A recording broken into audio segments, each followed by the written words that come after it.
The Reserve Bank Board is meeting in Sydney today ahead of a high-stakes rates decision tomorrow. Markets expecting the first cut in more than 4 years, and it could have major political implications too. Our political correspondent Cam Redden is standing by. He's in the marginal Labor seat of Eden Monaro in New South Wales. This is one of the target seats for the coalition, Cam.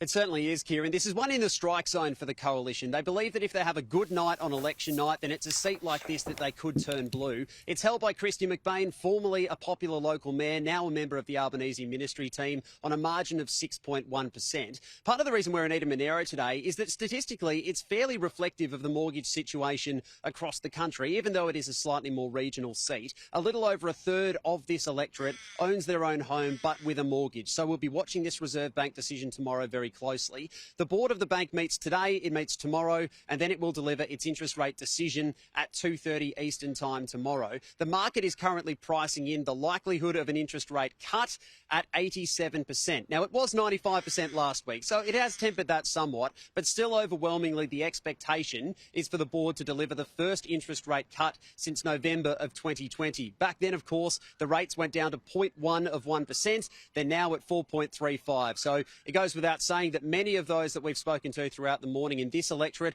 believe that tomorrow's cut, if it eventuates, would be long overdue. Are you hoping for a cash rate cut tomorrow? Yeah, really hoping for one. Would it really help you out? Yeah, it would really help us out a lot. You have a mortgage, do you? Yes, I've quite a large one at the moment, yes. Hopefully. Would be nice, would it? Yeah, wouldn't it? I hope so, yeah. You save all your life, you put money in the bank, and then the interest rates go down and you get absolutely nothing for it. So your message to the RBA is what, keep them on hold? yeah, exactly. How do you think the government's going on cost of living? They doing okay, or they could do a bit more? Oh, they could do a lot more, actually. I mean, just thinking about the future, especially with the little one, in 10 years' time, how much is it going to cost for a loaf of bread? I think they're doing okay. They're thinking about it. It's a very hard situation. I think they're very inefficient. Need somebody like Donald Trump.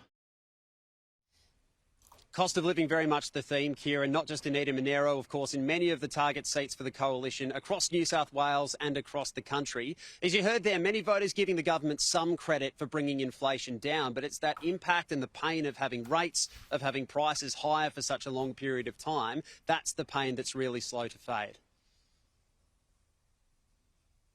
Yes, indeed, Cam, thank you.